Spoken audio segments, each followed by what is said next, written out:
Hey, Flowers, Beauty, Peacock, Rainbow. Hey, I'm just here to bring a message forward.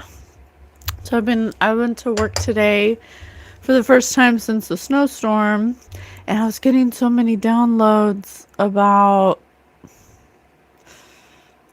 Spirit said be a guide. So I don't know. I don't know what these people need, or I don't know in what way, but I'm happy to help in whatever way is best for the collective and to bring us into a positive timeline. Like whatever that is, I'm willing to do. As long as it's not hurting anybody, it's not hurting myself. I'm willing to, if someone needs a message that's going through a hard time right now, I'm willing to be there. Do you do collective readings or personal? I do collective readings. I'm, oh, finally. Spirit said finally. Um, I just started doing collective readings again. I come on every weekend and we have a specific person we try to contact that's crossed over. Usually a celebrity or it doesn't have to be, but we do like true crime, historical figures, things like that. We just did Benjamin Franklin. But in the recent past, Spirit has guided me away from doing personal readings and from doing collective readings very often. But now the energies are shifting and there's something happening in the energy that Spirit wants us to guide people through. As we get closer, as more information gets revealed and the truth about certain activities by certain leaders and people of prominence and even people in your own home, all truth comes to light. So in this time, there's going to be a lot of chaos and upheaval because there's going to be a lot of people who are be in judgment, in the middle of judgment. And I'm not saying that as a bad thing. I'm saying that as we don't even have to call it judgment. We could just call it an energetic shift that requires you to look at certain things if you want to move forward. Because it needs to match the energy. You know, the things that were done in the past, because we're going into a golden age, you know, all the titans are going to sleep. They're fighting to stay relevant and to stay. And so there's something about, I was getting, Spirit said on the brink of insanity, blocking the path, environmentalists, speak directly, oracle, which is me, academic. So there's lots of layers to the unfolding of this grand awakening into the rebellion that is happening because the monarchy is falling. The monarchy is falling. Okay? So how can we help? We're here to help. So lots of people who are I don't want to call them a victim because they made a choice, but you have to remember we live in a fractal universe. So whatever's happening the most at a macro scale, like from the biggest elites and the people who are supposed to be the biggest leaders of our world, they're doing fertility rituals. Okay. So it's just like Sodom and Gomorrah, where they were doing too much sodomy because they were doing fertility rituals and they became sex addicts and drug addicts and all kinds of, and they allowed dark energy attachments to use their vessel, so they all became narcissists. And so it's kind of like a mirroring of that situation that's going on now, just in our own unique way based on our modern times. So because the elites and all them are doing fertility rituals and voodoo and you name it, they're doing it. And they've all become sex addicts, and they've been trying to weaponize energy weapons based off of the magic, off of energy manipulation. And they've been trying to shortcut ascension because they don't want to look at what they've done and receive the karmic judgment or justice that's required for for them to ascend. They just want to skip that and go right to God mode, but they don't want to look at the things they've done to receive abundance. That's happening on a macro scale, so trickles down into a micro scale, into like the mere peasants, as they call us. And unfortunately, a lot of the collective has been doing magic, mirroring what is being done a lot at a higher level. And so it trickles down and ends up spreading like an infestation. Not a good one. So lots of people, especially now in the information age, are turning to magic. But this is the exact time where, that's why the Bible says that it's blasphemous to seek out psychics and witches and warlocks, because and I think that it was a little general when it said psychics. I think they did that on purpose because they want all psychics to be, hello, LOL. Hello, LOL. Thanks for being here.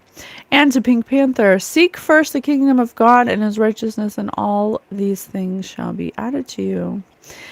Yes. Yes. Thank you for being here.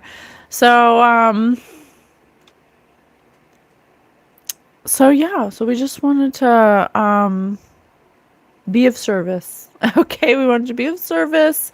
A lot of people have been dabbling in magic, unaware of the cause and effect of magic. The Bible said, do not consult witches, warlocks, and psychics, but I think it's the psychics is flexible, because we all know that we're all psychic. We're all born psychic. We all have an electromagnetic field. We all have a soul. Our soul is the mechanism in which we read energy that as humans we are labeling as psychics. There can be good psychics and bad psychics, just like there's bad doctors and good doctors, and there's bad teachers and good teachers, and so on and so forth. Good gurus, bad gurus. And so what's blasphemous is for you to seek out the controlling of an outcome by seeking the future of it, by trying to predict what will happen, and then trying to change what is supposed to happen to make it go in your favor. That is what is blasphemous.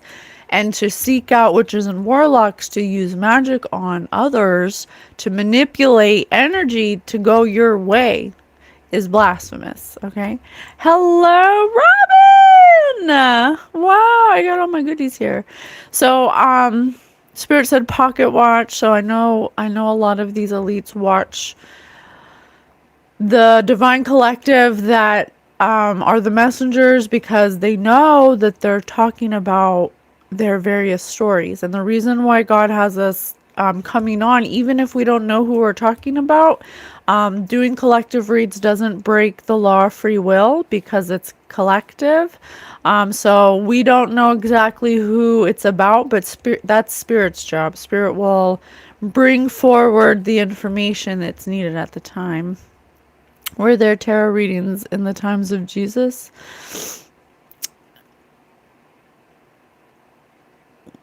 That's a good question, LOL. I think that exactly, Mr. Strange. I think that, God says nature always finds a way. And so what the elite have been doing is suppressing the natural awakening of a human's spiritual abilities. Just like Yeshua taught, Yeshua said, anyone can do what I can do, let me teach you. And so he discerns the spirit through God. God taught him how to discern the spirit through energy. And we have been taught, or we have been in a society that has made us feel like none of us are psychic and none of us have spiritual abilities. And you Adam, and you can only experience spiritual abilities through a priest, because only a priest is close enough to God, and that's not true. And so what God is doing is like, well, if you're going to suppress their spiritual abilities, then we're going to take the sleeper cells that I've already injected into the mainframe, and when they wake up, I'm just going to have them relay the messages that need to be said in order to, because the judgment needs to come from the collective. The judgment that comes is not from God, it's from the collective. So when we hear the stories through the tarot, or we don't use tarot, and God has shown us not to use tarot because people have such a stigma about tarot. That's why we use game cards and all kinds of other things, everything except tarot, just to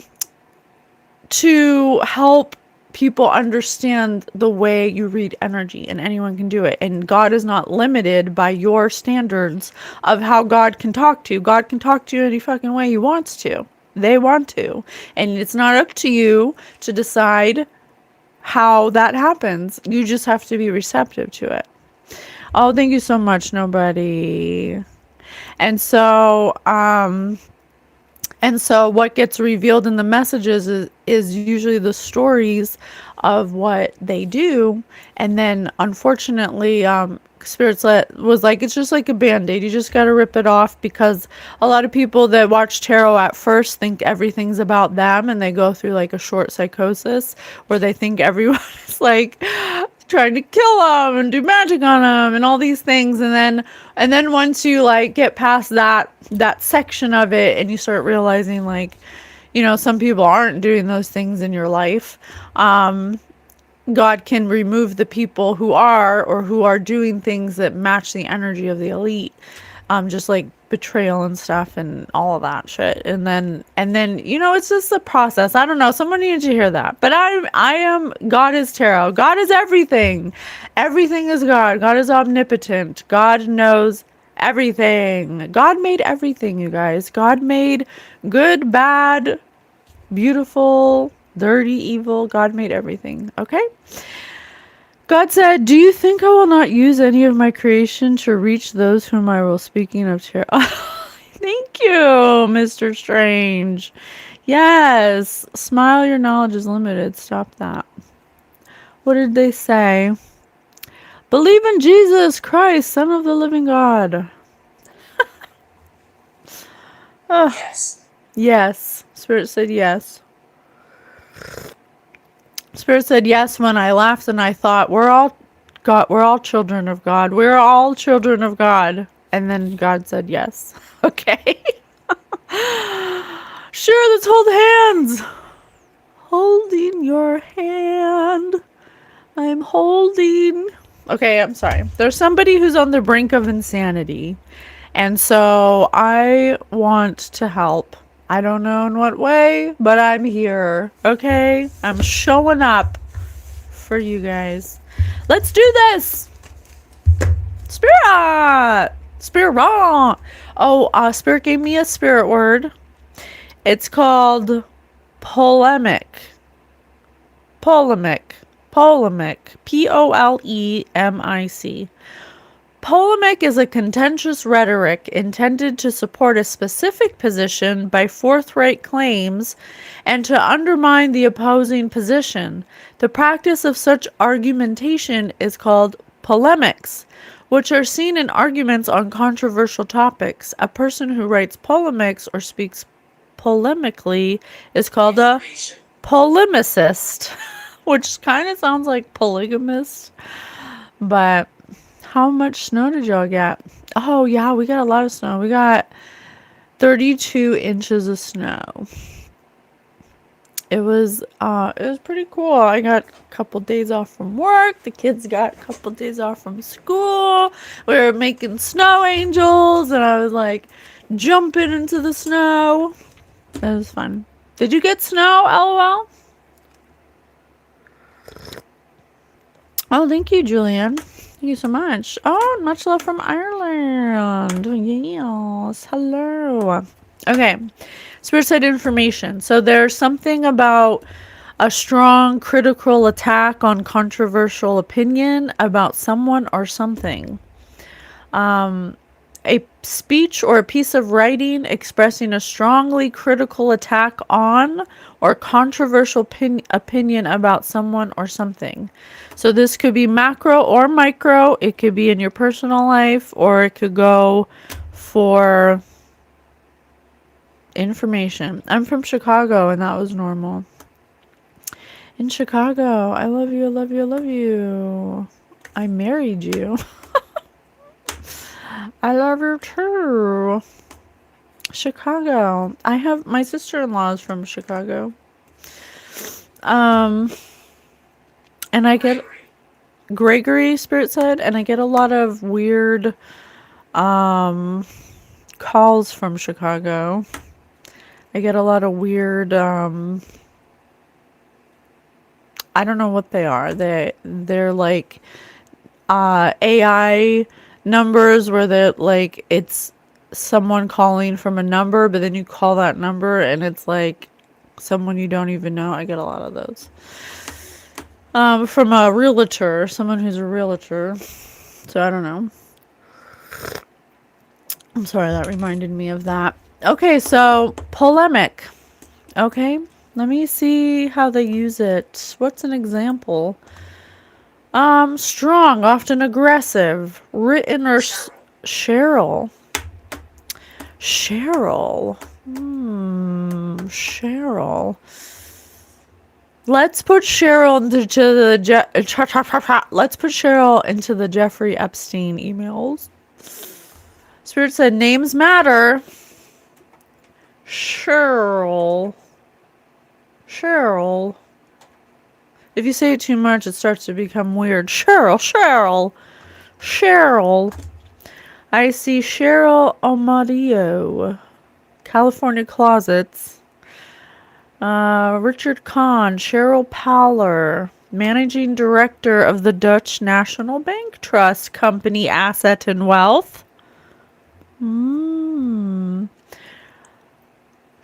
Powler. Samantha Harmon.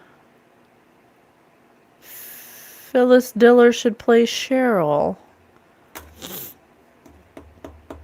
A great man with a great weakness. That doesn't make him a monster, and I don't think you are either. What's this? Kathy Rumelair, which is his lawyer. Oh, it doesn't let me click on it. Stop. It doesn't let me click on it. Interesting. Why won't it let me click on it?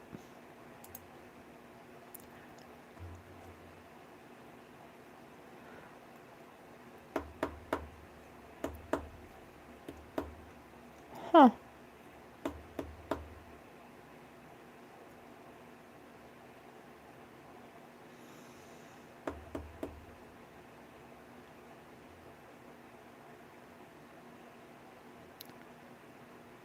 Oh my gosh, and now that email is gone. Stop. Oh no, here it is. Okay. Cheryl Gould. Dang, it's long. I certainly do hope that this time you understand the finality of your relationship with my husband. Oh, this is the email that Cheryl wrote Kathy about the affair they were having. So something about an affair. At times. At times. Okay, I just wanted to see what would happen. Hello. Okay, let's look in the dream decoder. Spirit, what is this about polemic and someone on the brink of insanity? We do know, I mean, we don't know, we're learning. We don't know much about magic, but what we're learning is that a confirmation is that using magic actually will make you go insane eventually, especially if in these times now, and especially if you're projecting magic at someone who isn't a match to the energy that you're creating the magic in. So there's somebody who's in that situation, okay? Out of doors, cemetery, graveyard, someone who did graveyard magic. Someone who might have done some kind of root magic. They're in a dark and gloomy place, full of broken promises and out of doors, out of options, out of hope and ambition. They were once equal and had qualities. Once you were equal, but now, confirmation, but now, once you were equal, but they always disliked you. They always disliked your qualities. They wanted to bury somebody. They wanted to bury someone who has a sunny disposition. Someone who's well-intended and tranquil. They may have thought that they could adjust or change that, confirmation, by doing something in the graveyard. But they, looking back, they can see that that was done in sadness. Like I said, when you do magic to someone who's in a sunny disposition, who's ambitious, and you're the one who doesn't like those qualities, but you're the one who's sad. Yeah. Oh, I also have farm and ranch here. I think we know who we're talking about. We're talking about the elites. In case you didn't get it. We just talked about Zorro Ranch the other day. Was it yesterday? I think it was yesterday. We just talked about Zorro Ranch. So this could be a place where there's a graveyard of experiments, labor intensive. Yeah, they did something where they were providing food and sundry and reaping the rewards for past hard work to produce and change a worldview. They bred for specific purposes, frequently for slaughter.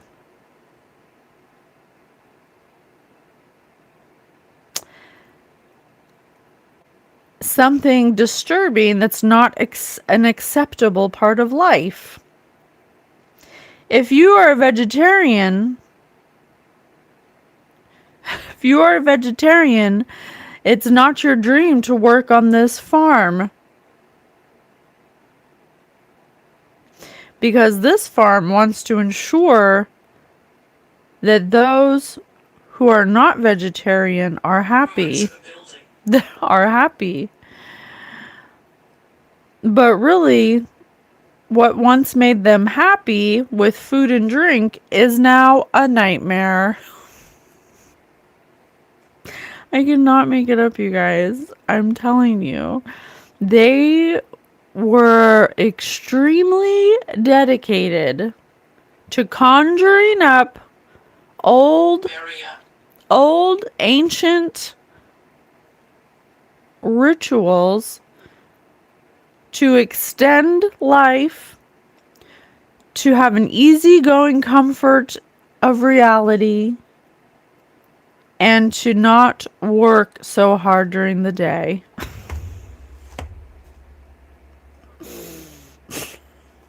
I'm sorry, it's not funny, I'm not laughing, but it's like,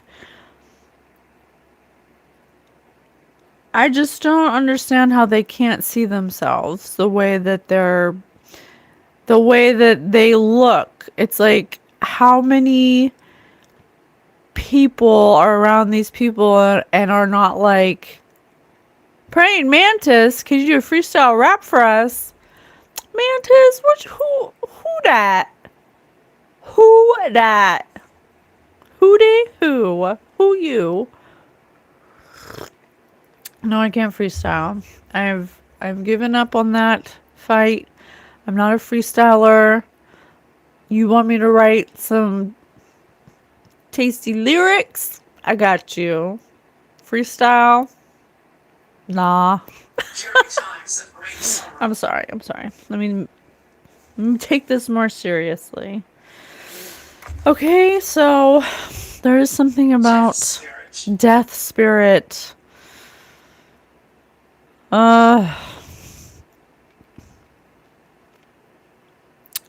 Spirit just said death spirit. She effed up, bruh. Pelican, which kind of sounds like polemic. Pelican.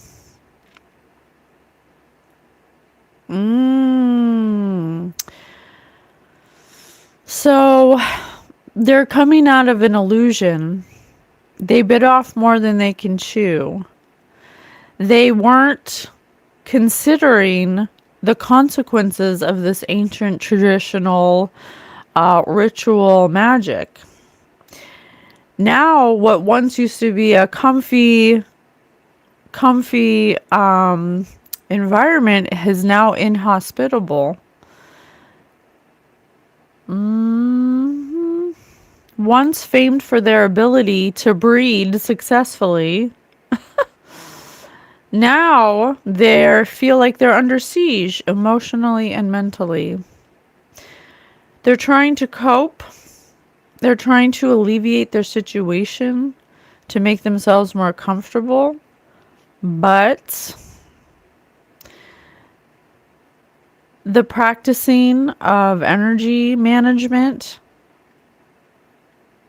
to glide serenely through life, even though underneath they're frantic and chaotic, was a show. It was a swan song. It was an illusion that they thought that this could have long-term benefits.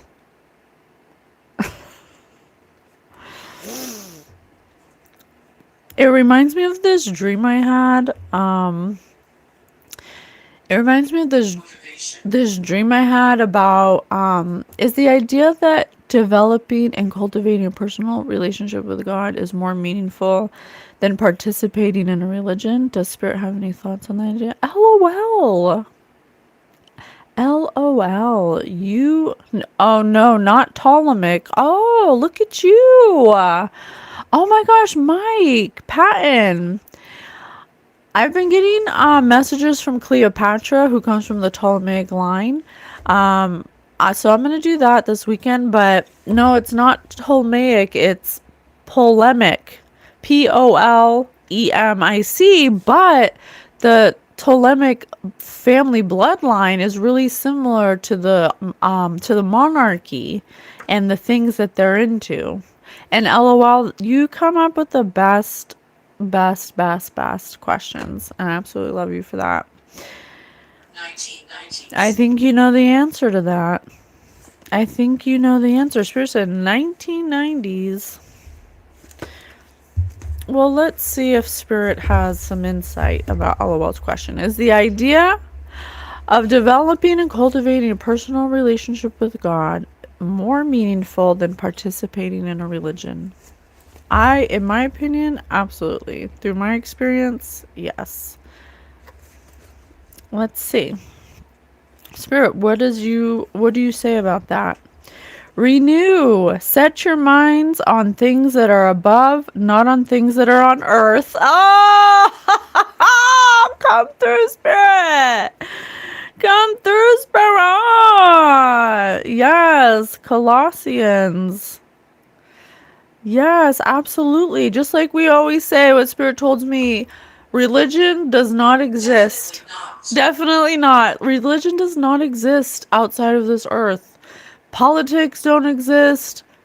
Money doesn't exist. Religion doesn't exist. The only thing that exists throughout the whole universe is energy. And the only true energetic signature that is real and that is quantifiable, is love, is pure positive energy. And so the thing that you should be working on, instead of concerning yourself with religion and rules and all these things that come with the religions, the things they make you do to prove that you're down, is ridiculous. God would never ask you to hurt anything. Doesn't need you to steal from people. God doesn't need money. God doesn't care how much money your basket gets. God just doesn't care about those things. That is awesome. Set your minds on things that are above, not things that are on earth. I be loving you. So let's see. It says renew. So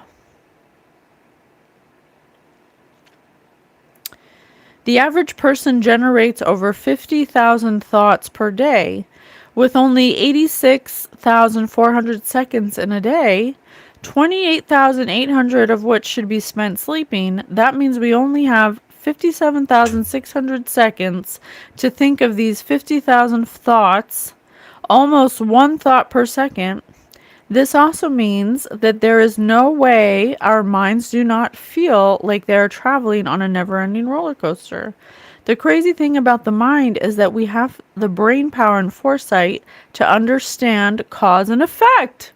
I just said these people operate without the questioning of cause and effect. They think that they're above the natural laws of the universe because they're like atheists and scientists, and they believe in religions that don't make any sense, that don't honor accountability or cause and effect, that don't operate around the laws of the universe. Okay?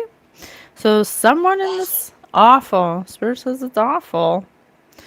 They just think they can do anything they want, that there's no consequences to their actions, especially all the abuse they've been doing, the spiritual abuse that is trickling out and spreading and infiltrating our minds of our children.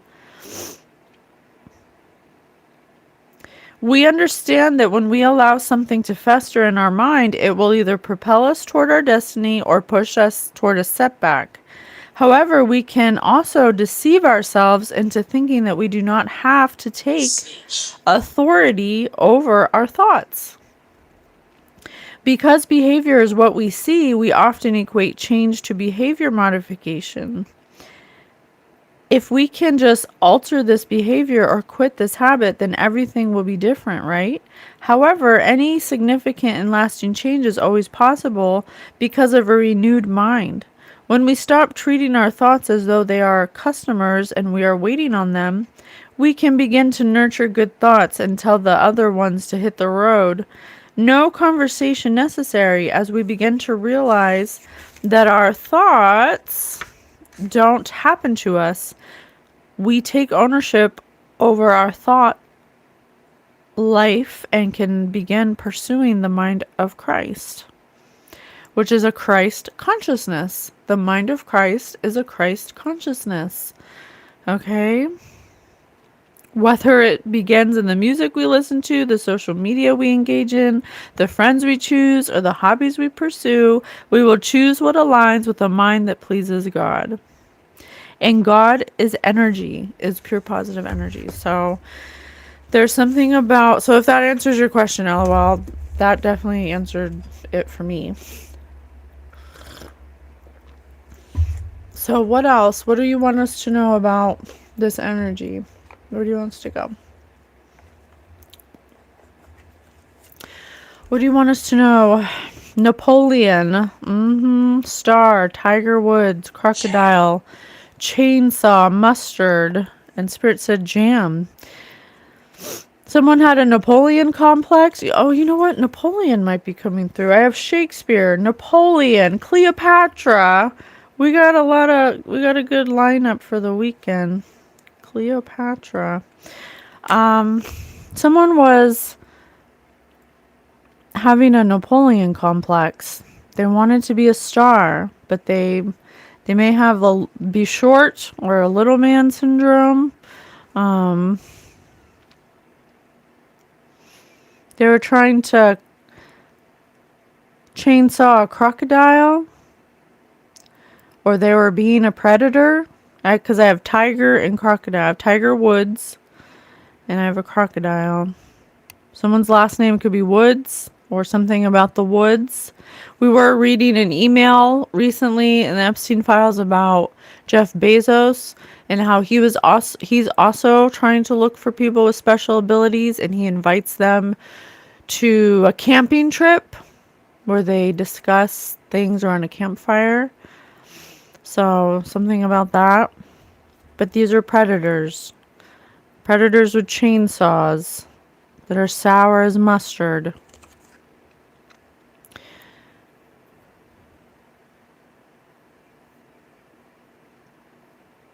Hippopotamus, karaoke, the ugly duckling, photograph, pillow, Zorro. Oh my gosh, we just said Zorro Ranch. Photograph, ugly duckling, karaoke, hippopotamus, hip hop anonymous.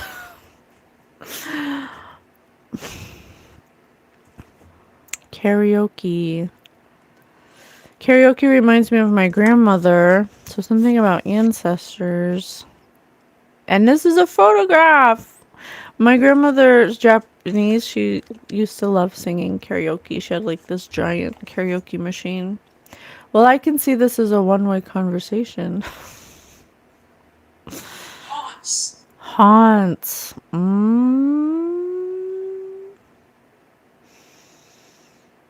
And the Ugly Duckling. The Ugly Duckling is a restaurant in this town in Massachusetts.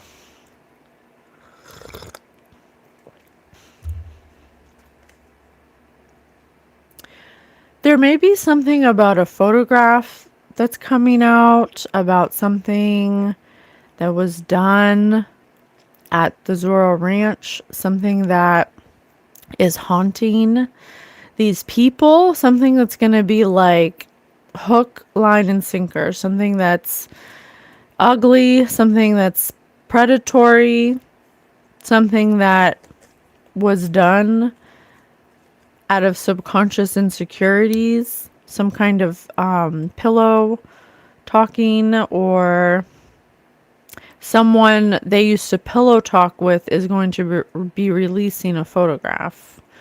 And that could be the thing that's making them go insane, knowing that at any minute the one picture that could end everything is going to be unveiled. So that's driving someone crazy. Cobbler. Oh, Cobbler. Cobbler reminds me of Adam Sandler, and so does Hip Hop Anonymous from Daddies, or Two Daddies, or that something about Daddies, where he had the twins. He had to take care of the twins, something like that. So I think there's a collective of people that are involved with this fertility cult that are shitting their pants and are on the brink of insanity, because any day now, any minute going forward, there's going to be more and more that comes out. And so they're shitting their pants because they didn't understand what they were doing. They didn't understand the cause and effect of what they were doing. Because they're like, they think they're above spiritual laws.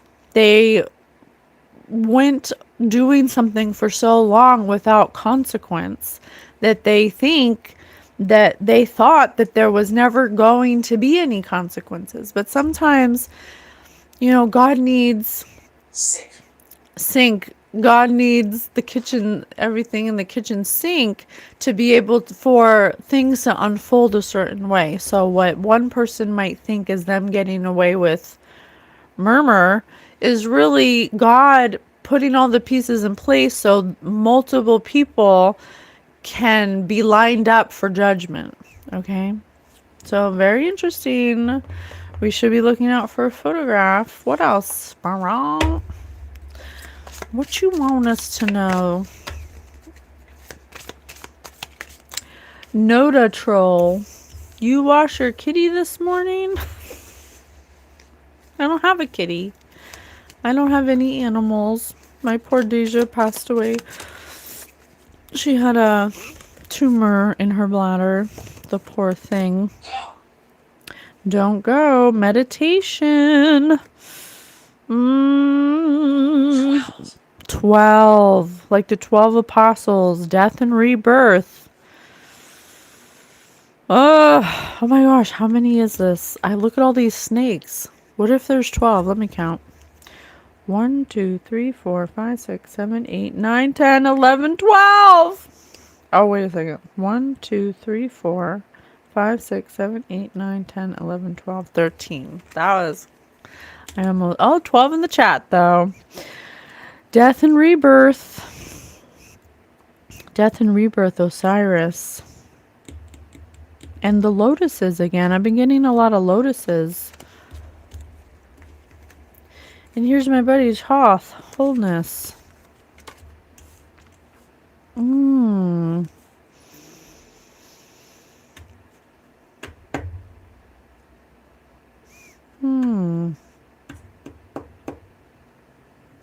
There's something about psychedelics.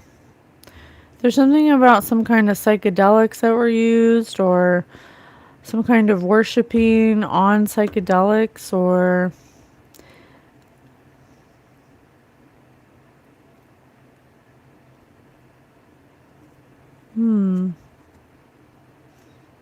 Oh, look at this. And Spirit said water babies earlier. Something about water. Something about a ritual on psychedelics.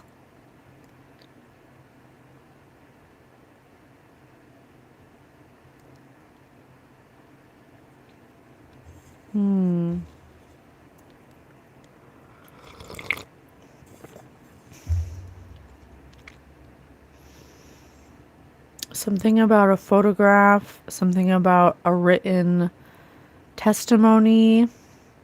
Someone's testimony is going to be polemic, a speech or piece of writing expressing a strongly critical attack on or a controversial opinion about someone or something. And I have Thoth here, who's the god of writing. And so there's something about, 1111 in the chat. So there's something about someone coming forward who's part of this fertility cult. They're going to talk about what they do, how they do it, how they got into it. It started with psychedelics. It could have even been something that was in the water, something that was given to them in the water, or something that was done in the water.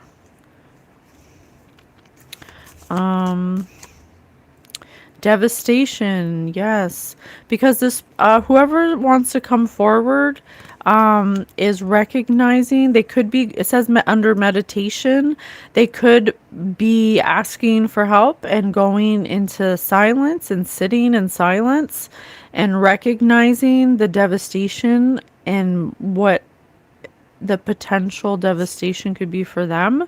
They want to be, this was in reverse, resourcefulness, because they're running out of resources. The people around them, whoever was part of the fertility ritual, not everyone is down to come forward. Okay, but there is a lot.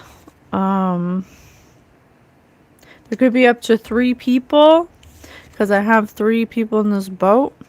Under or above devastation, above Ammut.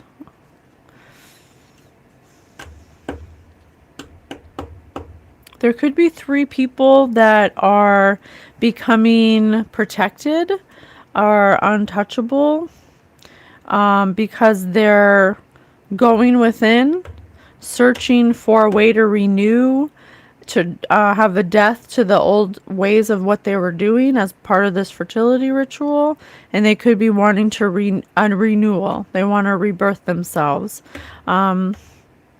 They know, they may have been told in meditation that if you want to be whole, if you want to be renewed, if you want a rebirth, then you have to put a death to all those things. You have to walk away from a lot of things, and that's why these three people are separated and surrounded. Okay, because there's a few people that are willing to walk away completely. Okay. Woo! What do they want to do? What do they want to say? What do they want to do and what do they want to say? Let's look at the consequence cards. Do you take pictures of most of your meals? I can't make it up, you guys, because they have photographs of what they do and what kind of food they farm. Okay. Do you consider yourself to be aggressive?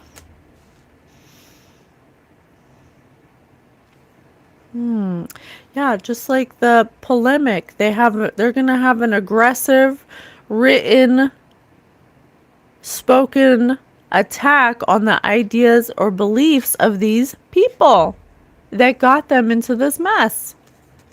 Do you think you have supernatural powers? You guys, I can't make it up. I would never, ever make it up. I would never make it up. Okay? Because these people who think that they have superpowers are actually going through... Has your boss ever yelled at you? These people aren't afraid anymore. They realize that these the monarchy, they don't have supernatural powers.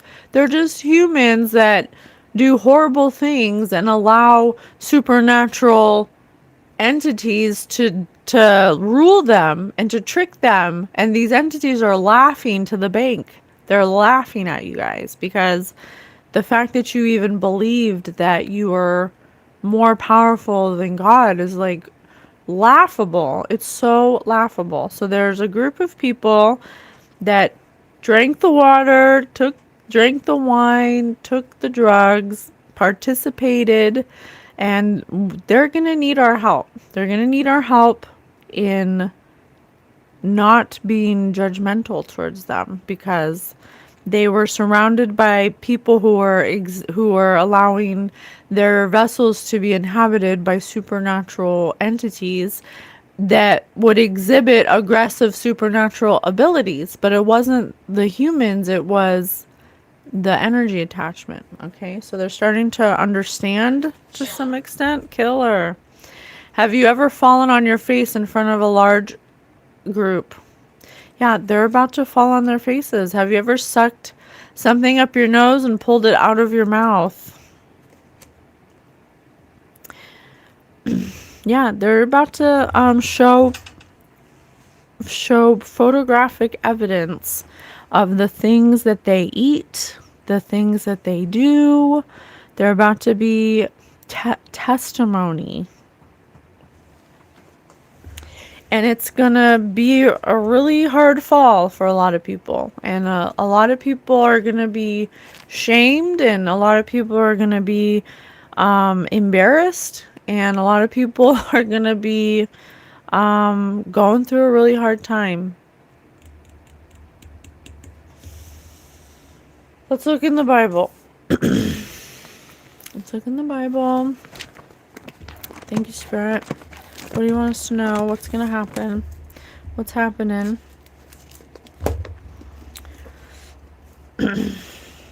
Judith.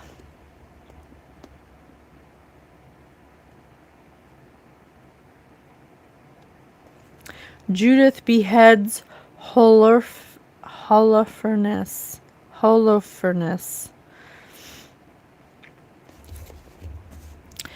The servants are quickly withdrawing.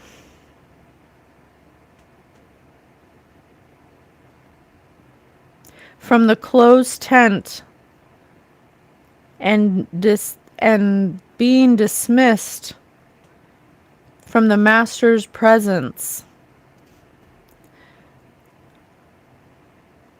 They can't sleep at night because they had banquets that lasted so long. And they're being left alone in a tent, sprawled amongst the bed, drunk with wine, because what they ordered many people to be a part of in their bedchambers and in other facets and layers is coming out. Color. Their true colors are being shown, and there are people who are resorting to prayer. Everyone is departing, and no one, great or small, will be left behind. Everyone who there are people who are in bed praying silently to God to look graciously on them as God's hands exalt Jerusalem.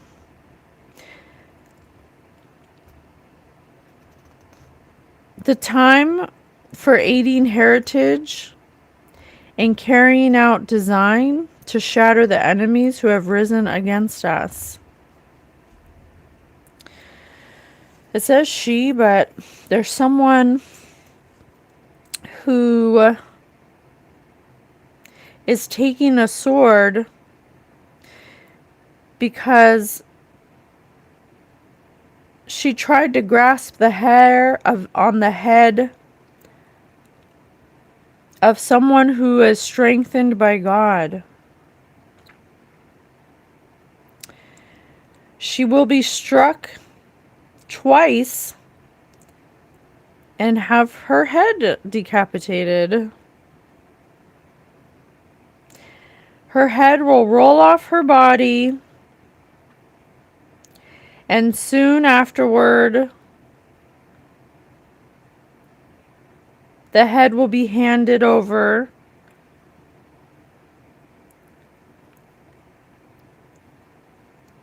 into a food bag. I don't know what that means.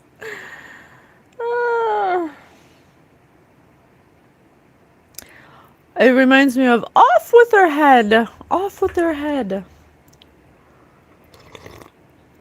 I think it could be talking about the monarchy. Or it could be talking about a woman.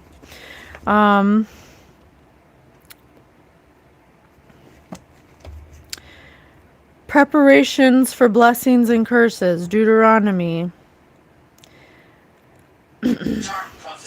Dark prophecies. There's going to be a curse that stands on those who crossed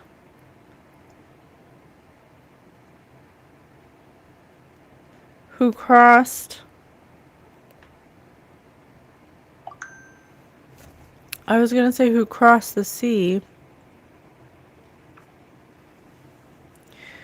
Cursed be anyone who makes a carved or molten idol, an abomination to the Lord, the work of a craftsman's hands, and sets it up in secret. And all the people shall answer, Amen. Cursed be anyone who dishonors father or mother, and all the people shall answer, Amen. That's so funny because dwindles. Just this weekend we were talking about the 10 Commandments, and one of them is thou shalt honor your mother and father. But what if your mother and father don't honor the child? And why would the child, that is a curse, to expect a child to honor a mother and father that doesn't honor them. That's a curse. So something about a mother and a father cursing themselves because of dishonor. Something they were doing in secret and telling all the people who would listen, that they were, this says 12 curses, and Spirit said 12. The covenant.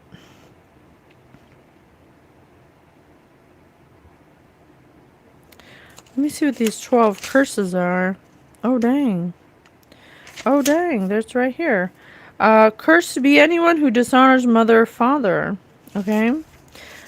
Cursed be anyone who moves a neighbor's boundary markers. Cursed be anyone who misleads the blind on their way. Cursed be anyone who deprives the resident alien, the orphan, or the widow of justice. Cursed be anyone who has relations with his father's wife, for he dishonors his father's bed. Cursed be anyone who has relations with any animal. Cursed be anyone who has relations with his sister, whether his father's daughter or his mother's daughter. Cursed be anyone who has relations with his mother-in-law. Cursed be anyone who strikes down a neighbor in secret. Cursed be anyone who accepts payment to kill an innocent person. Cursed be anyone whose actions do not uphold the words of his law. Damn.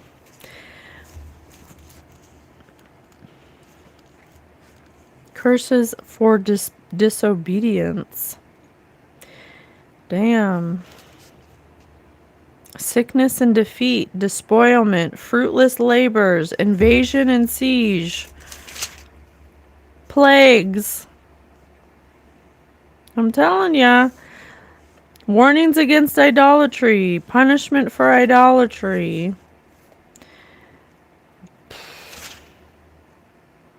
Wow. That's what's happening right now, you guys. Right now. People who have done these things are experiencing sickness and defeat, fruitless labor. Anything they focus on the locusts will devour it. Anything you try to plant or cultivate, you will not drink or store up the wine. Worms will eat them. Despoilment. You'll be oppressed and robbed continually. Whatever you get, you'll lose instantly. You try to build a house, you'll never live in it. You try to plant a vineyard, you'll never pluck its fruit. Your ox will be slaughtered before your eyes. You'll not eat its flesh. Your donkey will be stolen in your presence, and you'll never get it back. Your flocks will be given to your enemies, and daughters will be given to another people while you strain your eyes looking at them every day, having no power to do anything. Amelia.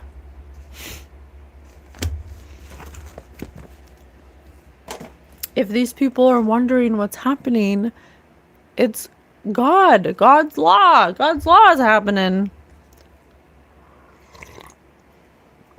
Hey, Rob. These people were so obsessed with having supernatural powers and overriding God's laws, and because they have small penises and big egos, you know, they think that power, I don't know, I can't pretend to know. I don't really understand or get it, but what else?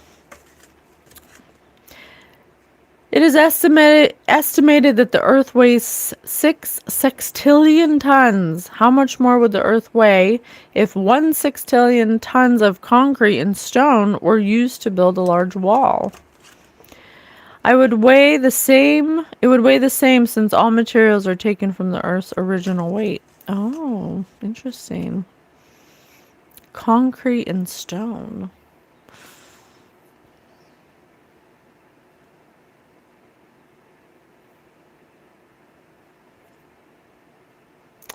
I'm afraid it's in concrete. It's etched into stone. There's no way to change it now. It's too far gone now. It weighs too much. There's no way to lighten the load.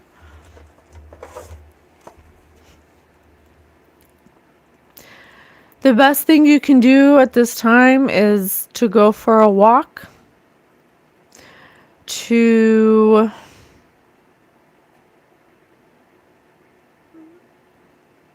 think about the things you've done, and to hope that mortals, mortals, and to hope that in the next life you don't make the same mistakes, because in every life you make the same mistake, and hopefully there's something that clicks in you now where you see that you don't have power in this way. You had no control at all. You never had control. You were in your shadow the whole time.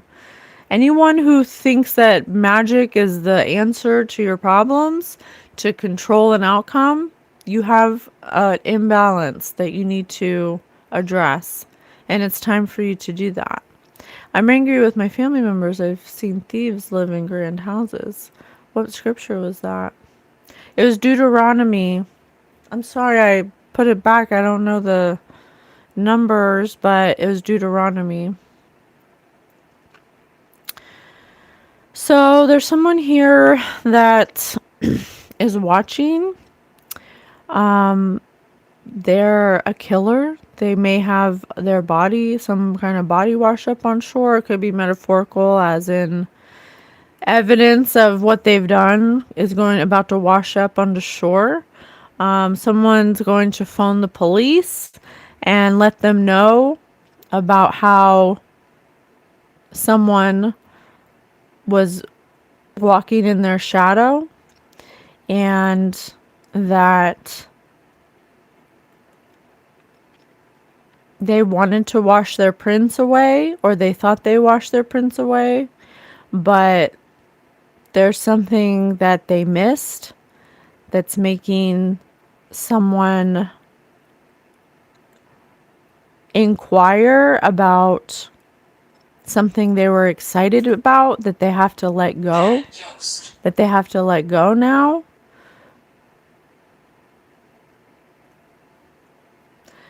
The wind suddenly died moments before you arrived.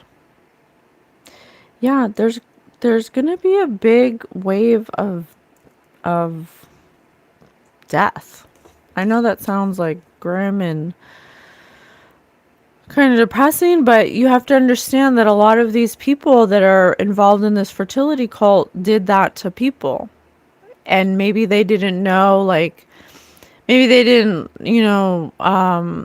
do it themselves, but they were still participating in the fertility ritual.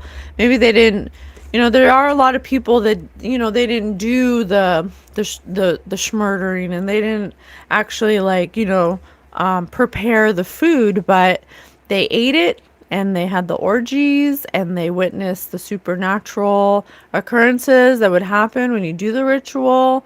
And, they witnessed a lot of things that you just know when you're doing it is not the best. And they may have done it multiple times. And you may not have asked questions, but you still participated in some way or another. Confirmation. To fulfill your own destiny. That's just not how it works. That's not how it works. These are atheists, scientists. Oh yeah, I was going to say my dream. In my dream, he was Elon Musk. Now, I'm not saying that it is Elon Musk. I think that's just the energy of the representation of what Spirit's trying to show me. But in this dream, there was Elon Musk, and he was in this laboratory where they learned how to switch consciousness, he was treating it like some kind of roller coaster ride, like some kind of fun house, big circus, magic trick, where it was like, look what I can do anything, and nobody knows it's me. And he was going into people's dreams, and he was causing all kinds, because when something happens in your dream, it can manifest itself into your reality. So he's going into people's dreams, pretending to be, people's exes and family members, and and pretending to do like horrible things, and not pretending in the dream, he's like doing the horrible things, taking people's kids away, like just doing it because he's bored, because he can, because he has the ability to. And so there's something about them playing with energy in the or consciousness in this way, and doing blasphemous things that are against God. And Chad. oh, Spirit said Chad, like Chad Daybell. Let me put Spirit said Albert. I'm gonna put Albert into the emails. Albert Adams.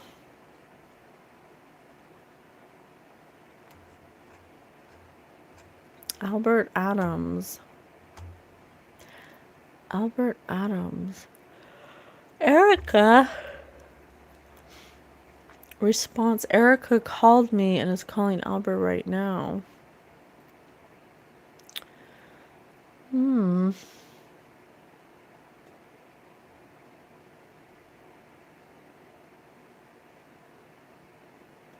Tom Melanick.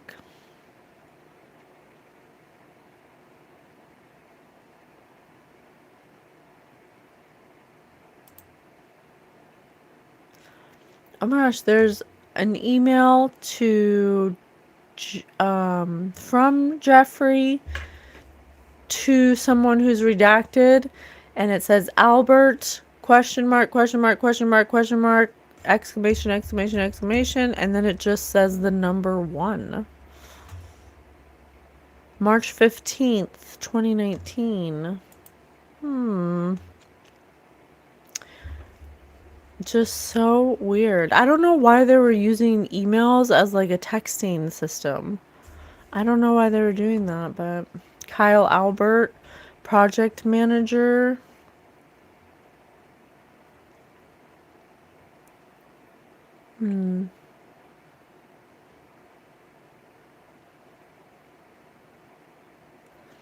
Albert Bryan.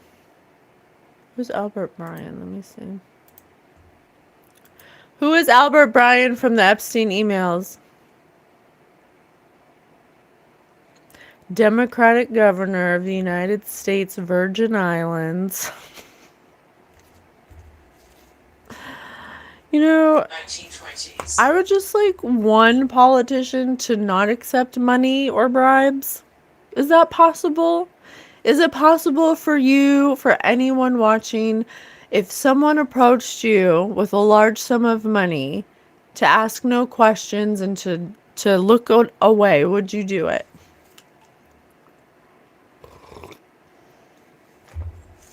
I would not. I would not accept money that way. Not all money is good money. What is the beginning of eternity, the end of time, the beginning of every end, and the end of every place? The letter E. What is at the beginning of eternity, the end of time, the beginning of every end, and the end of every place? God. God. Oh. Okay.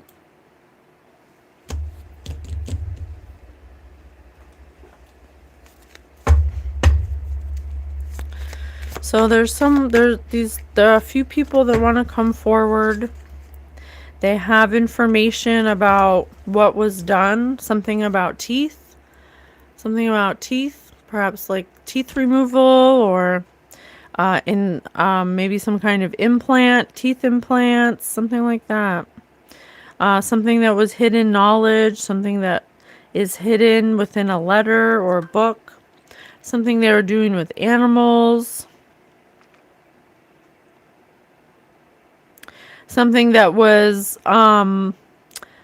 perpetuated by authority figures, something that they were doing with children that was being protected by authority figures so people wouldn't know what they're doing. Something about a house with a lot of pine trees, confirmation.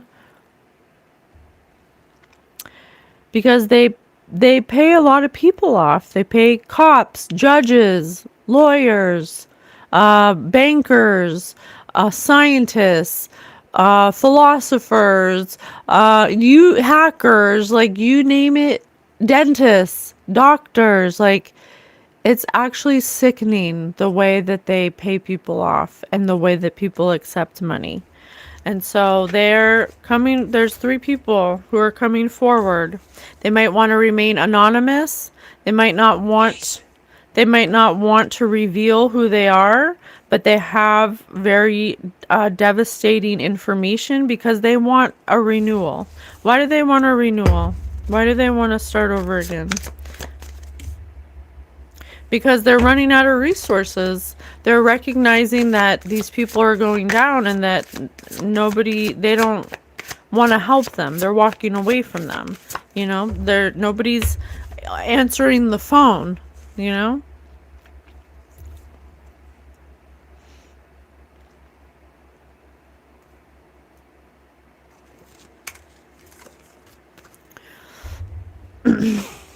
So let's see. There's something about seeing things clearly, taking the rose-colored glasses off and washing their sight. They're coming to some kind of clarity. They're digging up dirt and they're realizing that they are part of the dirt, that they've been part of it the whole time. They're being watched. They're being watched very heavily at this time. It could be preventing them from having peace or a happy family or from growing anything, because I see some tulips down here. Like I said, they have no resources. And like the Deuteronomy was saying, this is cause and effect. They're cursed. And so when you're cursed, when you have placed a curse upon yourself, selectivity. Yeah, it's wait, let me look up selectivity. Selectivity, the quality of carefully choosing someone or something as the best or most suitable. The property of affecting some things and not others. The ability to devise to respond to a particular frequency without interference from others. Is selectivity in chemistry. To a degree, which is a desired product, is produced in relation to its undesired products. A chemical reaction. Yeah, they're starting to realize that the more they're involved with this group who doesn't have supernatural powers, that never did, since the beginning of time they never did, it's becoming more awkward. And so the longer they wait, the weirder it looks. Do these elites poles receive their stature positions because they are wayward, or accepting and seeking out these spoils results in them doing dark? Let me see. I believe it's part of like an initiation or like a bloodline. And well, let me see. Spirit, can you please give us something about that? Do these elites or poles receive their stature positions because they are wayward, or accepting and seeking out these spoils results in them going dark? I think it's a good question. It's very multidimensional. Yeah. There's see, well, how it works is so there's like, Spirit says there's like, I want to say 8, but there could be 12. There's main royal families that have particular bloodlines. The Rothschilds, the Bruces, they're the elites of the elites. And then there's the 300 families, and they have a bloodline as well. And so what these entities do is they give them this appeared, status or label of royalty because they have a lineage of this ritualistic practices. It is, in a sense, their religion, the cult of Baal. And so the elite families will give the 300 families this label as well. And but in these families, what they do is they perpetuate trauma abuse, and they lack compassion and empathy, and they do these rituals and they indoctrinate all of their young to do the same thing. So they are all born into a toxic environment where they then are already made to be wayward. These entities need you to have chips on your shoulders to make you want more, to make you thirsty, to make you need validation, to make you feel superior, to give you inferiority complex, Napoleon complexes. They need you to be like that because if you have any type of integrity or honesty or compassion, if you show those, excuse me, throat shakalaka, if you show those traits, then you are considered a liability because at any time you could choose to do differently. And so they say it's a bloodline, but really subconsciously what it is your inability to take responsibility for your awfulness, for the horrible things you've done, but I will give it to them that they do grow up that way, and so they don't understand a different way. But the reason they want to keep it in the family is so it can be generational. So it can be a generational curse and it can stay within the family. And that got distorted in some way. you know Everyone is part of God's family, everyone has a divine inheritance, but that got distorted along the way as being a royal bloodline. And so everyone is wayward because of the way that they raise these people and then send them out into the world. And then the 300 families are the recruiters, where they infiltrate parts of our society where it's the CEOs and the bankers and the producers and the directors and all of those things. Got it. The family sustained the curse through acts and practices, sealing each new. Yes, LOL. Yes, and that's what this is depicting. At the big house and then the little house and then the little house. And so they have it in like a pyramid structure through a hierarchy. And then as you get to the bottom, the 300 families that are connected to the big families are the ones that perpetuate it within our societal structure and through our marketing and through our subliminal messages and through our news and whatnot. Okay. Ooh. Slytherins, yeah. Slytherins is right. Okay. Yeah, and then it goes to the children. And this was a discussion we had on Sunday. The discussion was, let's just say there was no religion. There's no such thing as religion, okay? Because ultimately what religion gives us is to, like, for instance, all religions have a little bit of truth to them, and then like Christianity is based off of God's law, right? And God says, the 10 commandments or whatever, and really I think the golden rule applies. Like, do unto others as you want done unto you. It's pretty like simple. And so what the argument was is, if there wasn't ever any religion, to help us understand the way that God wants us to be, because every religion tries to tell you what God wants from you, then would we know innately how to be a good person?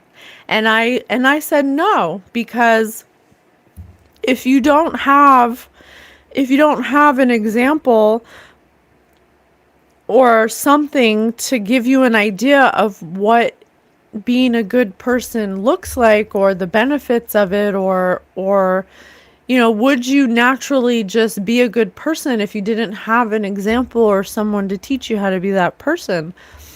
I say no. I think you have to have some foundation of religion to kind of understand what that means for you as an individual, and to have like a basis. But these families, from a young, you could teach a child to be a dog and treat it like a dog, and the child will grow up and think it's a dog. And so because they're so invested in these mind control techniques that were given to them by archons that understand the way thoughts work and generational curses, they they gave these families this information so the families could perpetuate generational trauma, so the archons would have a food source. But as we awaken and we start coming into our own sovereignty, and we start realizing what God actually is, we separate ourselves from religion, and we don't need a religion to tell us who we are. We start understanding who we are by ourselves. And so that's why they needed a new way of creating their food source, which is negative emotions.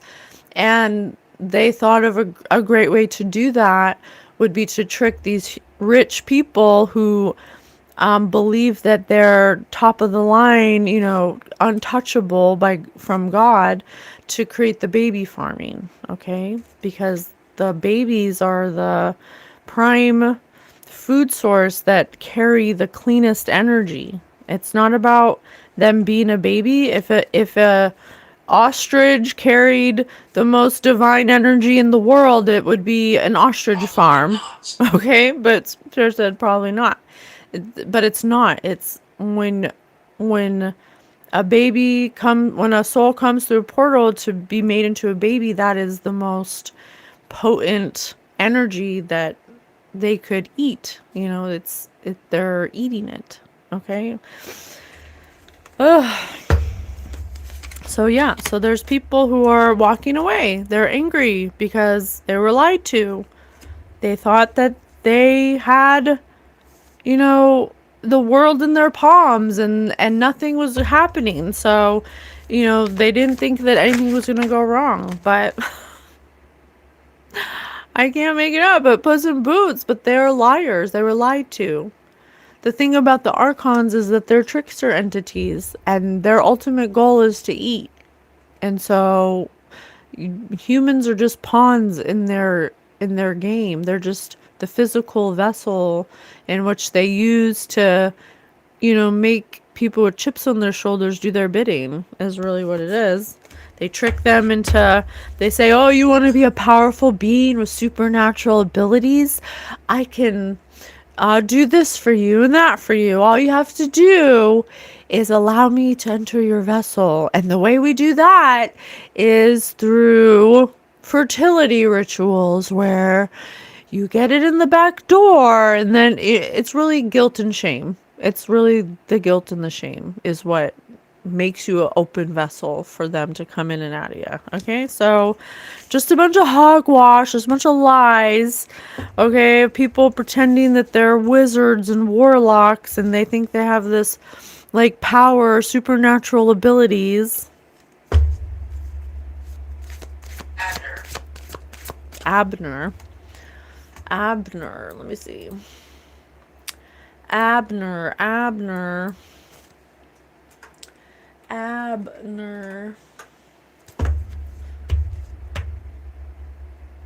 Greg Brown's weekend reading and other things.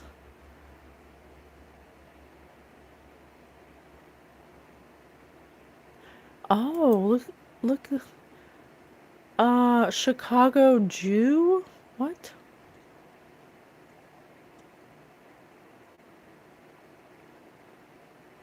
The end of Putinism. People are becoming more affluent, educated, and demanding. The results of our efforts are new demands on the government and the advance of the middle class above the narrow objective of guaranteeing their own prosperity.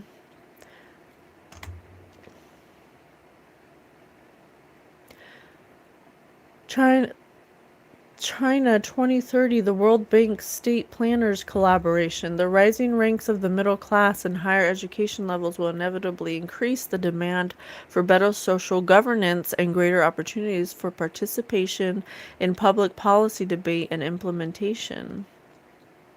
These demands could raise social tensions.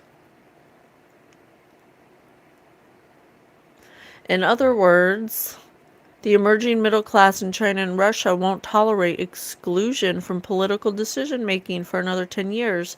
In Moscow, the proof is already visible in crowds of tens of thousands who have turned out to denounce fraud in December's parliamentary elections. In China, the evidence is all over Sina Weibo, the micro-blogging site where people flock to sound off. Absolutely. Acceptance of their denial of human rights with occasional and pro forma grumbles to continue that regime-centered policy would be to make the same mistake that the Obama administration committed in clinging to the autocrats of the Middle East. So as Putin and Xi take office, the question the administration should be pondering is not how to build or reset relations with them. It should be the point people are debating in Moscow. How long can he last? Confirmation. So there's something about a characterization of someone who created isolation and is surprised. Someone who's in Israel. Someone who's surprised because it's been almost 3 years and someone felt pressured. Someone feels pressured to be publicly confronted, making unprecedented demands for complete settlement freeze. People are becoming stern because they didn't deliver what they repeatedly and publicly said. All the while, they choose to be in isolation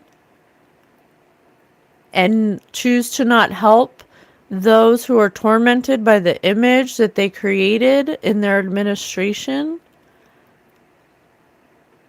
Now they're under criticism and attacked because they were a harsh critic and they don't want to correct their assumptions that they charged someone with, and they were scolded repeatedly in meetings saying to not do something that they kept bringing up, some kind of strike. They couldn't see the economic consequences that would impact them.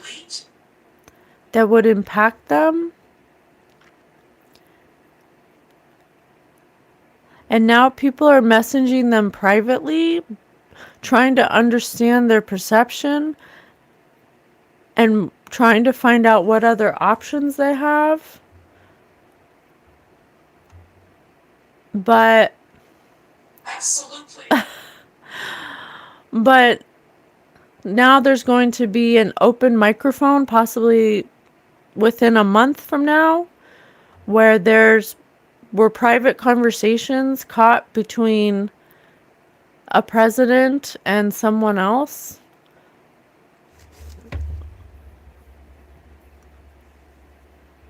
Because someone is a liar and they're tired of this person and they have to deal with them every day. and they have no credibility, and they came in like a military, acting like they're a high profile, but uh now they can't even speak to the challenges that a lot of people are going through, because they once had all the answers, but now they won't take the blame. Wow.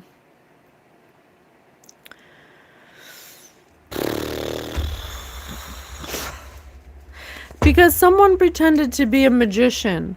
Someone had ancient knowledge or some kind of knowledge. You know, this reminds me of John Dee. Queen Elizabeth had I don't know what to say, a consultant who was a warlock, and he had done experimentations with magic where he was talking to interdimensional beings. And this is the same thing, you know, doing psychedelics, going into transcendental states, and then telling everyone that you can talk to entities and they give you updates and statuses on world events and give you predictions and timelines and blah blah blah. Okay, so imagine telling a worldwide group that you are the end all be all wizard warlock, and that you know exactly the consequences and how to fix it, and you've been doing this for so long and nothing's ever happened, and you've gotten this and this, and everything you have is because you do this. And then you talk people into doing it. You recruit them from the lower families. You recruit them because you need a lot of people. You need a lot of people to limitation. You need a lot of people to be able to do it, for it to have like a big enough impact for the way that they want to utilize energy manipulation. Okay? Like on a global scale, to not just find $10 on the street, but to have billions of dollars to pay off as many people as you want. Okay? But you know, paying people off and bribing people is also a form of energy manipulation, because would those people have taken that money if you were honest about why you were paying them off? If you had told them from the beginning that you were paying them off for magic, would they really have worked with you? Probably not. Since you are a psychic, how big of a dump am I taking right now? Excitedly. Spirit said excitedly. I don't want to know. I don't want to know about your dumps, okay? About your dumps in the trunks. Yeah, because they're a cheater. They were cheating. Now they're crying over spilt milk. March, I told you, in next month, something's going to be happening. So let that be a warning for whoever this is. There's going to be people coming forward who were cheaters, or who know about cheating, who are crying about spilt milk. They were in their shadow. They really allowed themselves to believe that there was no consequences to their actions, and now they're seeing that that's not true. And it never was true. It just took a long time, because they've been doing magic on the collective. They cursed the world, and they put a veil over the world so that way we wouldn't see what they were doing. 12/21. Someone's birthday could be 12/21. I have 12/21 in the chat. So they were putting veils over people so they wouldn't recognize what they were doing as being something bad. And that's just, you just can't do that. You cannot do that. It's not right. It's not right. 9.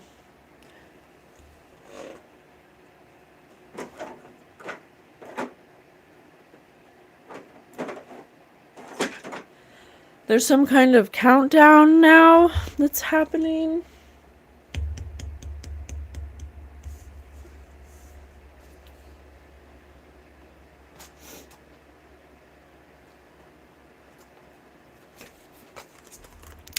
Make a small talk with a telemarketer. Yeah, it's like a Ponzi scheme. They were like a telemarketer. They were making friends with everyone, making small talk with everyone, making something seem like it wasn't what it really was. Fill out a crossword puzzle in pen. But they messed up. They were overconfident. They were overconfident that nothing would ever change. Keep on going with the card reading. Oh, thank you, Randy. Be caught gazing at themselves in the mirror. Yeah, doing like mirror magic and shit. There's somebody here who thinks they know a lot about magic, but they don't know anything about spiritual laws. You know, it's one thing to do magic within the spiritual guidelines and laws that God provides for us that we're all inherited to know, but when you're somebody who takes magic and doesn't consider God's law at all, and you think you're above God and that God doesn't exist, because it's like, I just don't understand how they can think that magic exists and these rituals and demons exist, but God doesn't. Like, I think that's where the illusion came in, where the trick of the mind happened, because they were overconfident in themselves. Fart and blame it on someone else. I told you, because they're not answering the phone now. They have people calling them like, what's happening? Why isn't anything growing for me? Why is everything stopped? You said this. They're leaving messages and this person's not answering. Because why? Why isn't this person answering? Because they don't want to take responsibility. Fart and blame it on someone else because they were Puss in Boots. They were a liar. Write a best-selling autobiography. Yeah, they were making themselves out to be the biggest, baddest wizard of all time. Okay? And they got a lot of people involved based upon illusory, based upon lies, based upon supernatural things that were happening, but not because they walk with God, but because they walk with something else.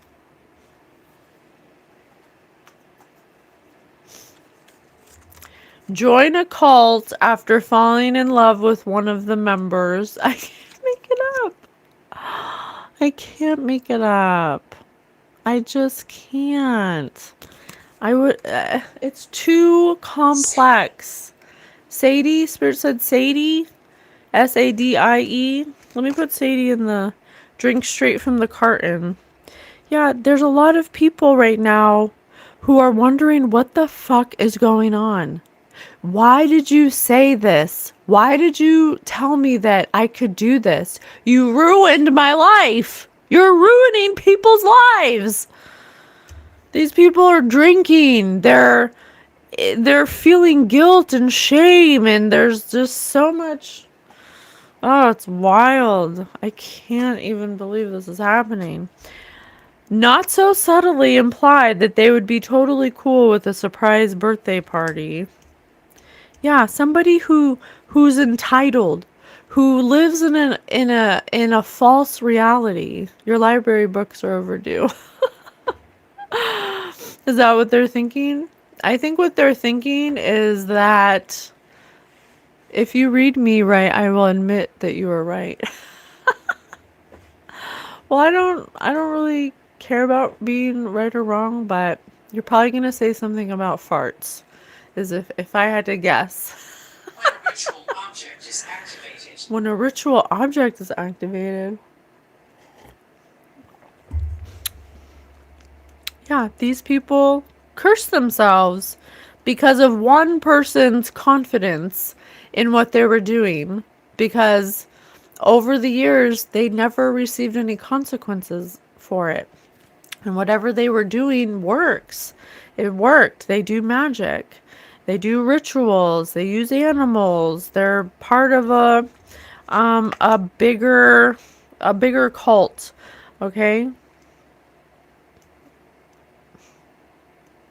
But they're surprised. They're not answering the phone because they didn't plan on this happening. No, I was thinking you were really pretty. Oh, thank you.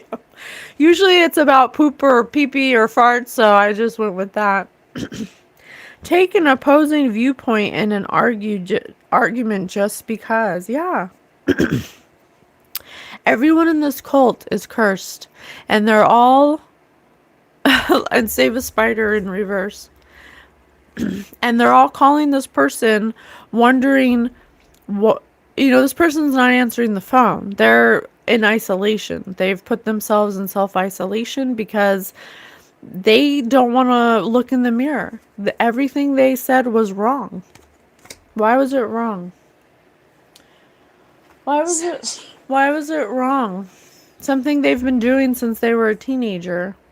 Why would you want to be famous for? Because they wanted to be famous. A lot of these people in this cult wanted something for something. And so that's what they do. You want to be famous? I can get you famous. All you have to do is this. All you have to do is the back door, or eat a little yummy. 2. Spend the rest of your life feeling itchy or being tickled. Yeah, these people are starting to be uncomfortable in their bodies because their soul wants to leave their body so badly because of the bullshit they did. They can't even stand themselves. They can't even think for a moment about the atrocities they allowed themselves to do. They can't even be in their own body. They feel so disgusted. What food have you never tried but want to? What food have you never tried but want to? It reminds me of when Billie Eilish is in her interview saying, I really like the taste of babies and blood. Like, shut the fuck up. Shut up.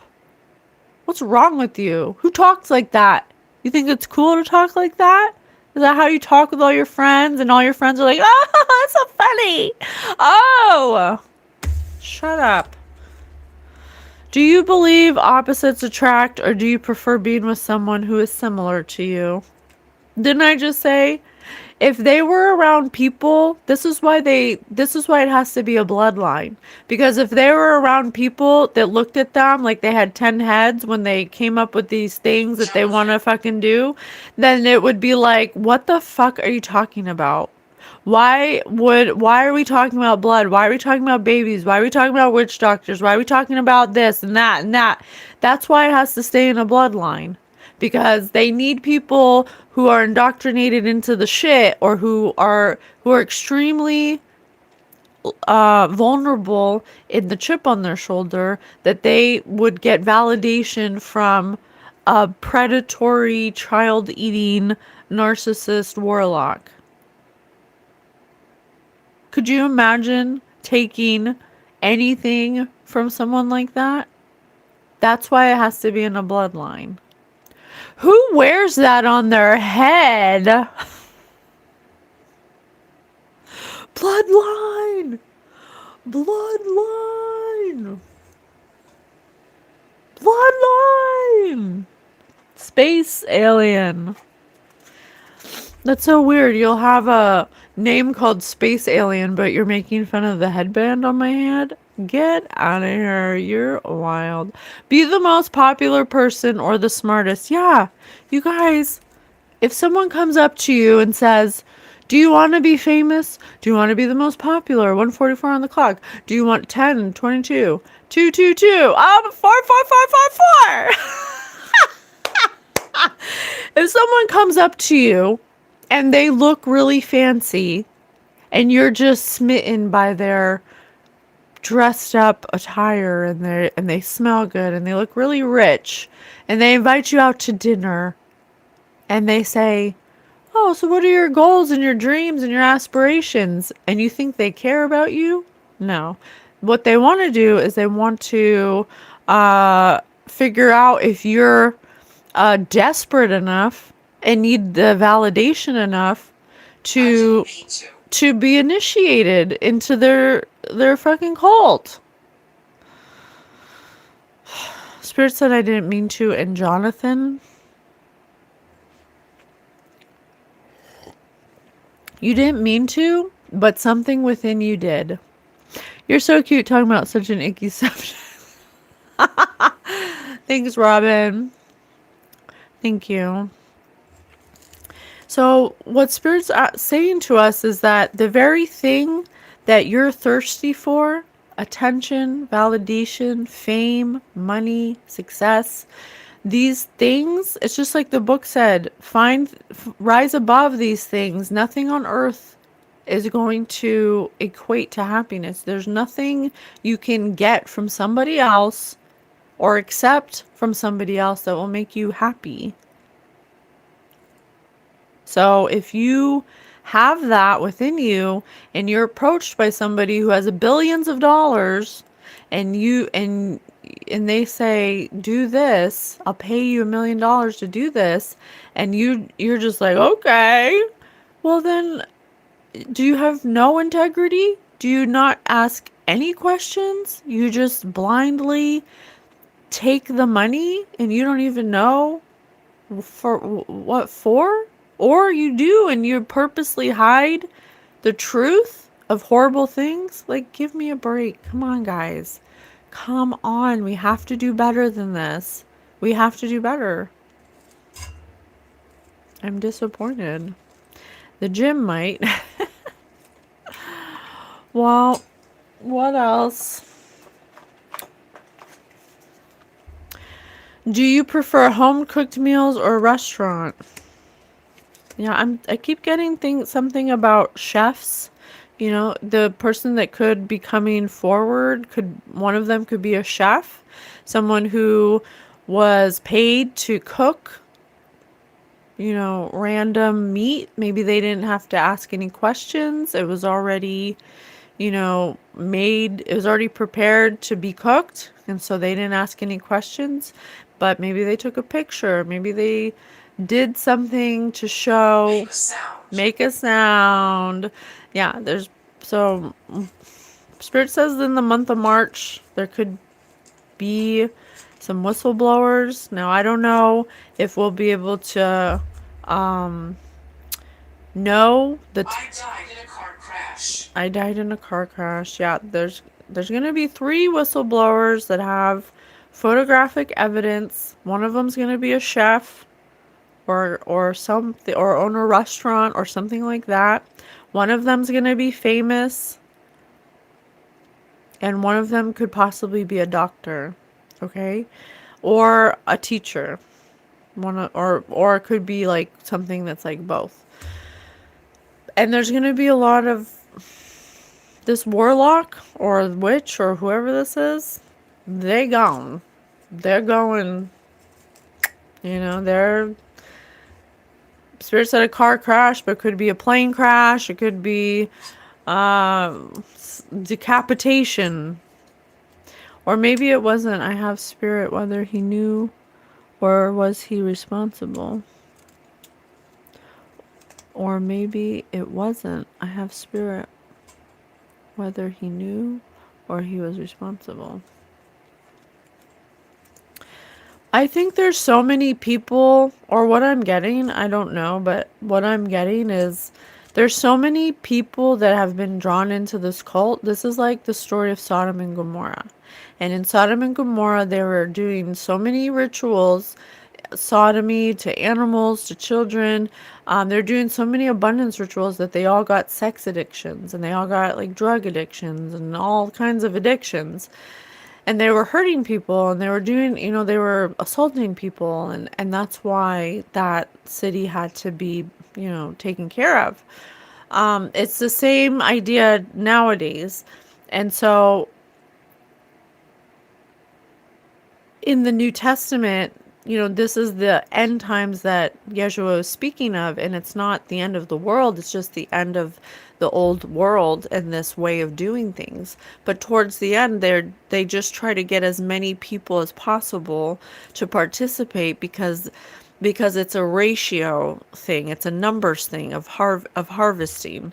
At the end of this cycle, they want to have the most amount of people on their team harvested, so when God comes to switch the worlds, the God doesn't have enough souls to bring into New Earth, but that never happens. And so it's just this race to the end, like a rat race, to get as many souls as possible. And so the long way I'm saying that is that there are people who actively participated I used to come here. And willingly hurt people and had that darkness within them and fed that shadow. Then there are people who participated in the end result, but not necessarily how they got there. And then there's people that didn't participate willingly at all by being drugged or under like a hallucinogen or hypnotized or something, or date rape drug or something like that. So there's so many people across the world, worldwide, that are, been part of this, but at different levels. And some knew, some didn't know, some had an idea, some had complete knowledge and wanted to like be all in it and participate. And so I got drugged at a bar. Yeah. And that could easily be how they attach something to you.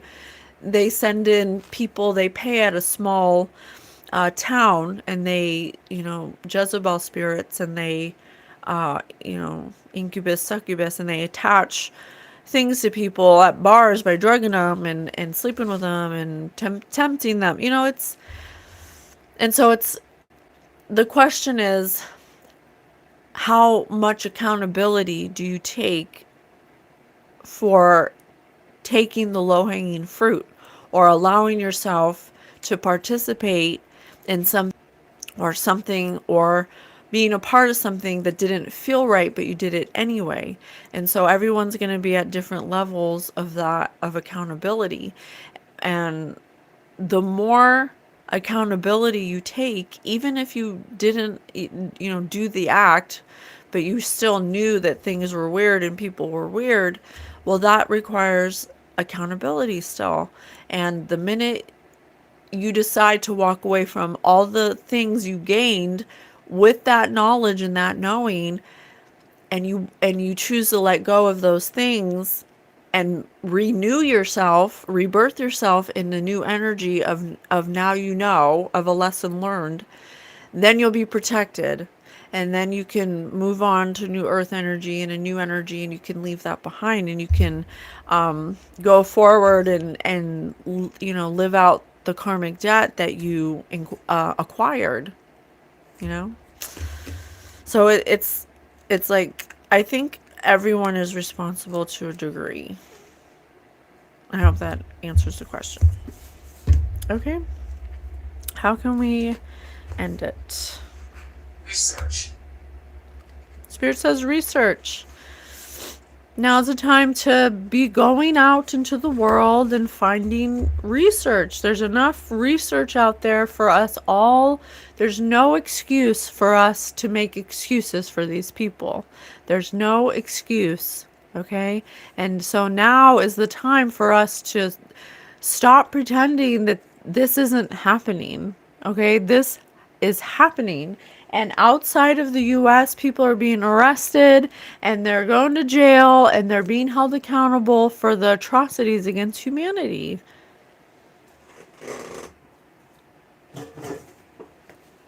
Let's look in Western philosophy. Spirit, how would you like to end it? What would you like us to know? An inquiry concerning human understanding. David Hume. It is strange.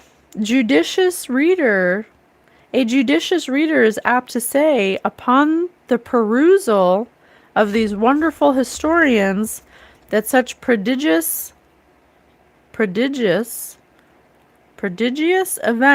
never happen in our days. Yeah. It is even though it's strange, it's the judicious reader or researcher that can peruse history in such a prodigious a way so they can understand how these strange things happen. And that all men lie in all ages. All men lie in all ages. And you must surely have seen instances enough of that frailty. You have yourself heard many such marvelous relations started, which, being treated with scorn by all the wise and judicious, have at last been abandoned even by the vulgar. Yeah, meaning Two are here in the car. two are here in the car. And Spirit said died in a car crash. So there's earlier it said a mother and a father. So something about a man and a woman dying in a car crash. But what this is saying is that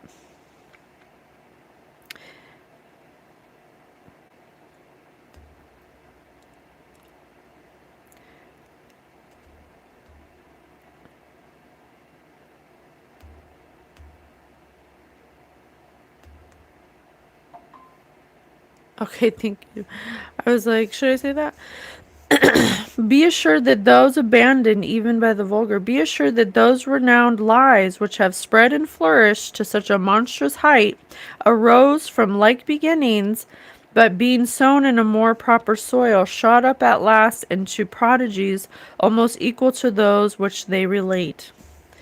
It was a wise policy in that false prophet Alexander, who, though now forgotten, was once so famous, to lay the first scene of his impostures in Paphlagonia, whereas Lucian tells us the people were extremely ignorant and stupid and ready to swallow even the grossest delusion.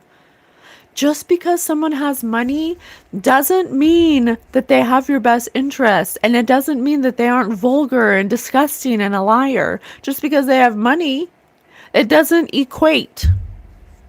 Okay, and we make people who are supposed to have our best interest into like heroes, and we put them on pedestals, and we think, oh, they could never do that.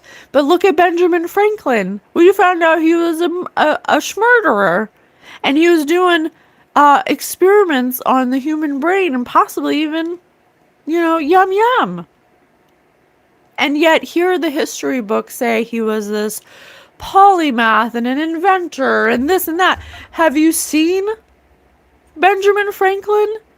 He looks disgusting. His energy is disgust. He's the most ugliest man in the world. And I'm not saying to judge him by his outward appearance, but I'm saying people who are walking in their divine inheritance, who have integrity, who do the right thing, who aren't liars, who are trustworthy, who are honest, they look good. They look, even if they're overweight, even if they have, some kind of medical condition, they still feel better than these billionaires who offer the grossest delusions and are ignorant and stupid, but people are ready to swallow it up.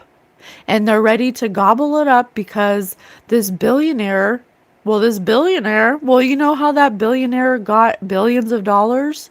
Through your energy, through your children's energy, by lying, cheating, stealing, doing energy manipulation. It's like, we cannot take what people say at face value. You cannot say that anything the public or the media is saying is true, because they're liars. Clearly, and they all have a lot to lose, and they all been part of this delusion, and the minute all of us get on board and realize what they've been doing, they're gonna lose everything. They're already losing everything. No woman never lie. They say what they actually believe. They are just wrong a lot. People at a distance who are weak enough to think the matter at all worth inquiry have no opportunity of receiving better information. The stories come magnified to them by 100 circumstances. Fools are industrious in propagating the imposture, while the wise and learned are contented in general to deride its absurdity without informing themselves of the particular facts by which it may be distinctively refuted. Yeah, this is a thank you. This is a person who fed people lies, and not one single person went and did research to find out if what they were saying is actually accurate. Whatever their spiritual rhetoric was, whatever their business rhetoric was, they're actually uneducated, ignorant, stupid fools. And the absurdity that nobody ever once questioned if they were wrong makes them stupid fools. You don't accept things as someone tells you, especially if it gives you a bad feeling or it makes you question, like, if you say, oh, well, he's a billionaire, so it must be true.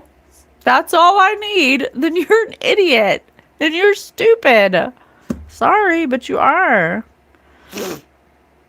It says right here, the wise and the learned are contented in general to deride its absurdity without informing themselves of the particular facts by which it may be distinctly refuted.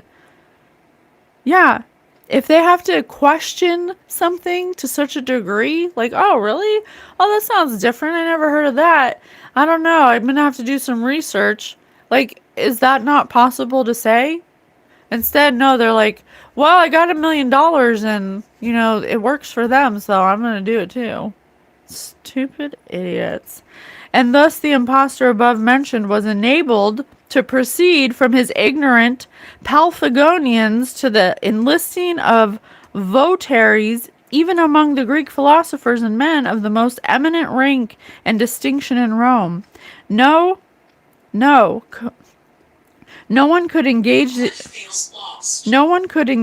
attention of that sage emperor Marcus Aurelius so far as to make him trust the success of a military expedition to his delusive prophecies. Brightly. And again, another freaking Roman, I'm going to do Cleopatra this weekend because she's speaking to me. I'm telling you, every leader throughout history, including the four founding fathers, and I'm about to do the Roman Empire, all participated in delusive prophecies by using witchcraft, by eating people, by trying to keep it in the bloodline.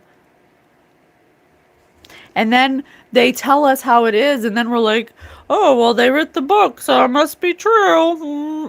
Like,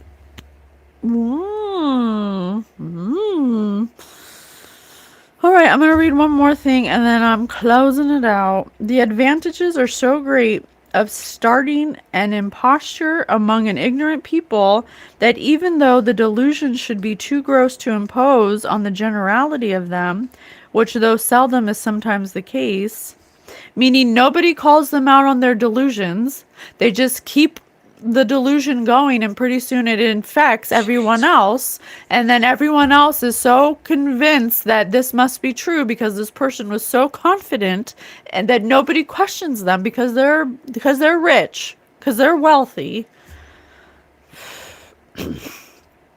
It has a much better chance for succeeding in remote countries than if the first scene had been laid on a city renowned for arts and knowledge.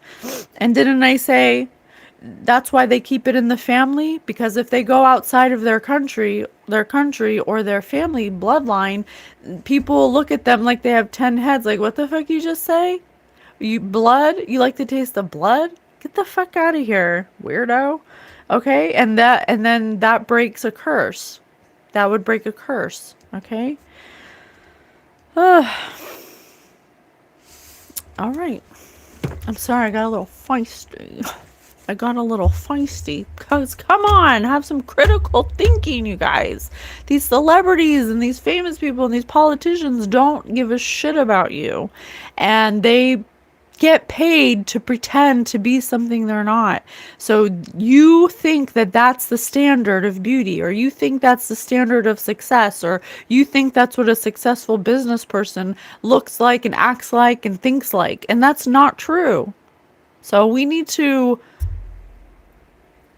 stop putting these people on a pedestal and worshiping the ground they walk on and believing everything they fucking say. Because there's a group of people here who are in deep regret for believing a person who claimed to be powerful, who claimed to have supernatural abilities, who had them participate in strange things. Okay?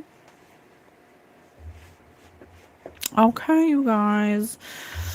One last word from Spirit. Gratitude. I love you, Spirit. I freaking love you. Gratitude, you guys. Stop looking outside of yourselves for more and be happy with what you have. There is something in your life that you can be grateful to have. Coffee, water, socks, blanket, roof, hot air, cold air, cups, straws, knives. Coffee. Like, there's so many small things that we take for granted. The sun coming up every day, the moon coming up, stars, the night sky, chicken. Yes, chicken. There's so many things to be grateful for, you guys. You have to find it. If you keep searching and putting all of your investments into people who are dark and grotesque and do horrible things because they have money, you're going to be drawn into the same situations that these people are in right now. And when you're losing everything and you need resources and you call this person to be like, what's going on? Please help me. They're not answering, because you know why? Because they're demonically possessed and they don't know where they are, and they're having you think you're having a hard time? Well, this person is definitely demonically possessed. And they can't answer the phone. They don't have any answers, and they ain't gonna help you. So the best thing to do is to leave all that bullshit behind. Okay, and there's 3 people here. Like I said, someone who owns a restaurant or who's a chef, someone who's a doctor or a professor of some kind, or who's like both, and a famous person, like a celebrity. Okay, there's 3 people who are gonna come forward that are walking away from everything, that have photographic evidence of whatever you did, and it's going to come out and the whole world's going to know, and it's going to be on the news, and our whole world's going to change. It has to, because this is ridiculous. So make sure you're going out, you're finding things you're grateful for. I am aware of the light in my life. I direct my thoughts to the beauty in and around me. I give thanks to God for every little thing that brings me joy. Thus I enlighten my thoughts, riches surround me, and I appreciate all that life brings me. Amen. I love you guys. Thank you so much for being here. I love you. I'll see you this weekend.